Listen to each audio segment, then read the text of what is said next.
Come in, all the way in. Not the careful version of you that curates the entrance, not the version that checks before arriving whether this is the right amount of yourself to bring.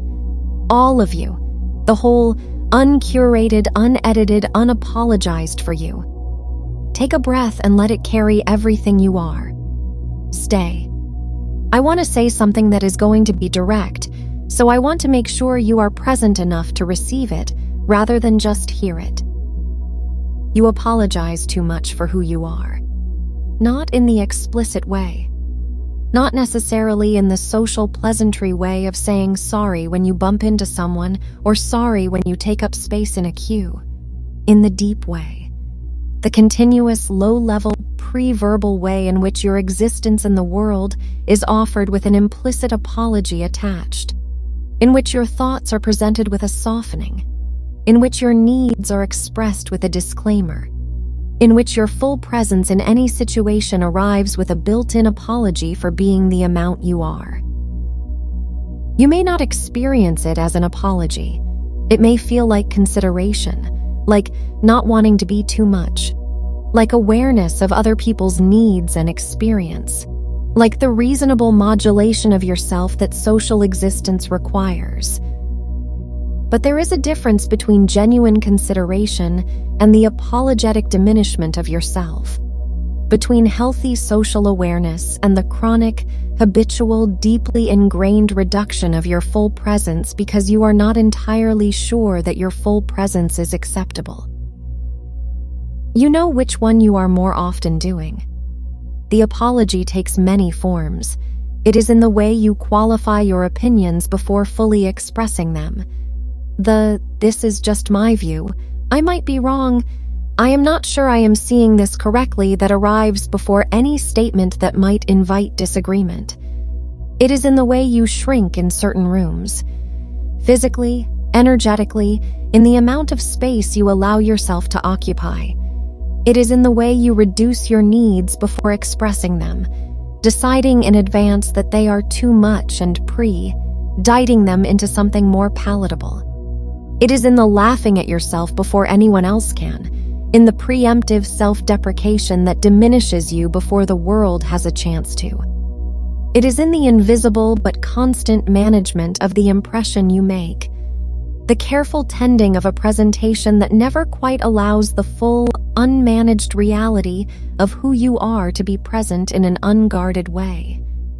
It is exhausting, and it is costing you something irreplaceable. It is costing you the experience of being known, because you cannot be genuinely known, seen, understood, connected with at depth, while you are simultaneously managing the presentation of yourself. The management keeps other people at the distance required to maintain control over what they perceive. It produces connection that is real but partial, warmth that is genuine but filtered. Relationships that are important but have a ceiling on their depth, the ceiling installed by the layer of apology and management between the real you and the experienced you. You have been living with that ceiling for so long that you have stopped noticing it is there, that the intimacy you experience is the intimacy available after the apology, which is less intimate than the intimacy available before the apology was installed. And you have been doing it because you were taught, through experience rather than through explicit lesson, that the unmanaged you was too much, that the full, unedited, unapologized for you was more than the people in your world could reliably receive, that the way to be loved and included and safe was to arrive in a curated form, to present the acceptable version rather than the real version, and to manage the distance between the two carefully enough that it was never directly revealed. That lesson was a survival strategy. In the specific contexts where you learned it, it may have been accurate. The people in those contexts may genuinely have been unable to receive the full you, and your young consciousness, correctly reading the situation, adapted. But you are not in those contexts anymore. Or if you are in similar contexts, You are there now as an adult with capacities and choices you did not have as a child. And the adaptation that was necessary then has become, now, a limitation. A cage that was built for your protection and that your growth has made too small. You do not need to apologize for who you are.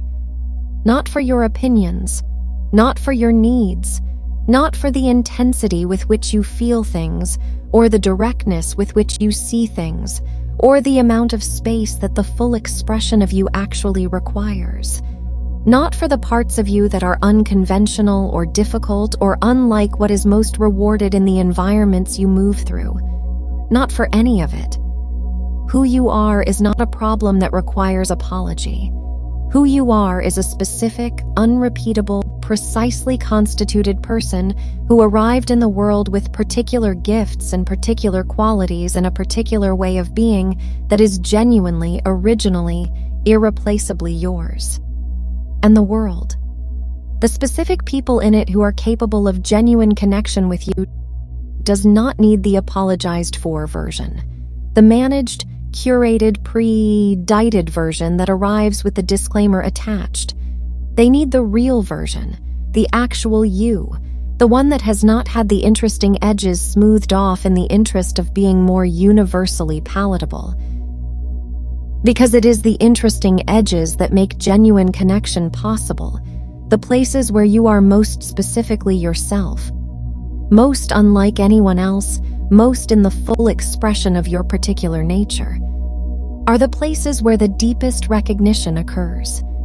Where another person looks at you and feels, in their body, the specific quality of being met by something real, of encountering a person who is actually present, actually here, actually themselves in a way that is not managed or curated or offered with an apology.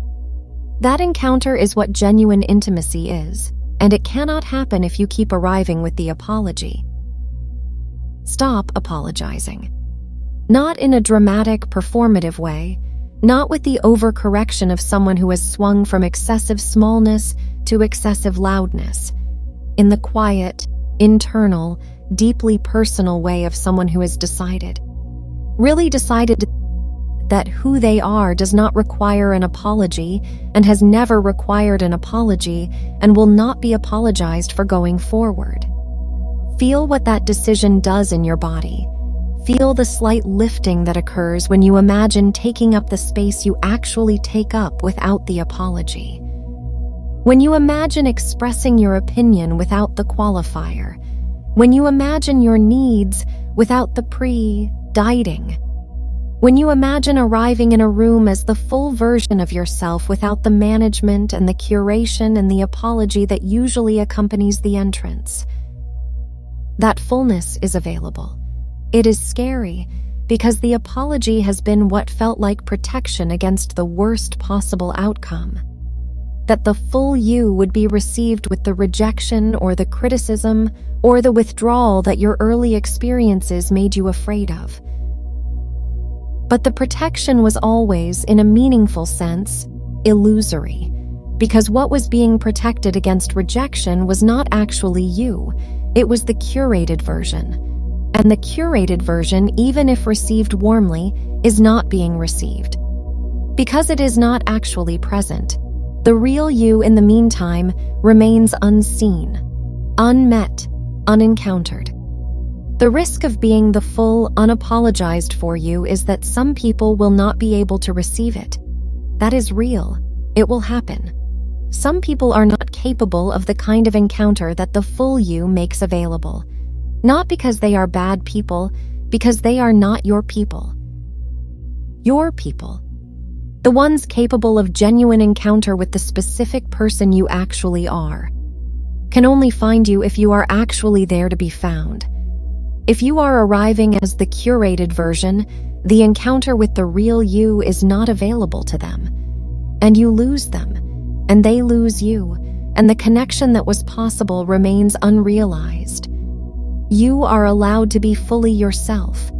You are allowed to take up the space you actually take up. You are allowed to have the opinions and the needs and the presence that is genuinely actually yours. Not because you have finally earned the right to stop apologizing, because you never needed to apologize in the first place. Stop. Be the full version. The world needs the actual you, not the managed presentation. And you, the actual full unapologized for you, deserve to be actually present in your own life. Stop apologizing. Arrive.